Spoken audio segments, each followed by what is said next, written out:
Hi மக்களே, எல்லாருக்கும் வணக்கம். நான் இன்றைக்கி உங்களுக்கு ஒரு கூட்டு செஞ்சுருக்கேன். அது என்னென்னா சொரக்காய் கூட்டு செய்வோம், வேறு இல்லைன்னா பீன்ஸு அந்த மாதிரி பாசிப்பருப்பு போட்டு செய்வோம்.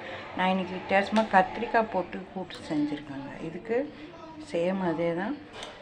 பைத்தம்பருப்பும் கத்திரிக்காயும் பொடியாக நறுக்குங்க கத்திரிக்காவை. அப்புறமேலு நல்லா தண்ணியில் அலசிட்டு உப்பு மஞ்சத்தூள் போட்டு பாசிப்பருப்போட கத்திரிக்காய் வேக வச்சு எடுத்துங்க. ஓகே, வேக வச்சு எடுத்துங்க. தனியாக எடுத்துகிட்டு இதுக்கு மசாலா என்னென்னா நம்ம குழம்பு மிளகாத்தூள், அதுக்கப்புறமேல்ட்டு ஒரு தக்காளி பொடியாக நறுக்குங்க, ஒரு வெங்காயம் பெரிய வெங்காயம் பொடியாக நறுக்குங்க, ஒரு 4 பல் பூண்டு தட்டி எடுத்துங்க. அப்போ தான் வாசனை நல்லாயிருக்கும்.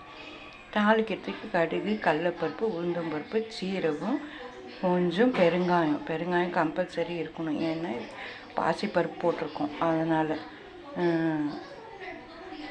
போட்டு தாளித்து நல்லா கிரேவி பதத்துக்கு வந்ததும் இறக்கி மல்லி இலையை தூவி இறக்குங்க. டேஸ்ட்டும் நல்லாயிருக்கும். இது நீங்கள் டிஃபன் கூட வச்சுக்கலாம். அப்படியே ஒரு ரசம் அது வச்சுட்டு இது தொட்டுக்கிறதுக்கும் வச்சுக்கலாம். நீங்கள் அப்படியே சாதத்து கூட கிளறி சாப்பிட்லாம். சூப்பராக இருக்கும். உங்களுக்கு டேஸ்ட்டு நல்லாயிருக்கும். கத்திரிக்காய் எதுனா என்கிட்ட பச்சை கத்திரிக்காய் இருந்துச்சு, நான் அதை வச்சு செஞ்சுருக்கேன்.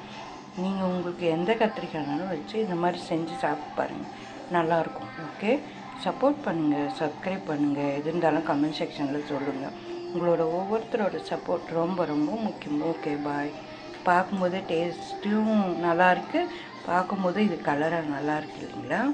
ஓகே, நீங்களும் இதே மாதிரி செஞ்சு சாப்பிட்டு பார்த்து எப்படி இருக்குன்னு சொல்லுங்கள். ஓகே, பாய்.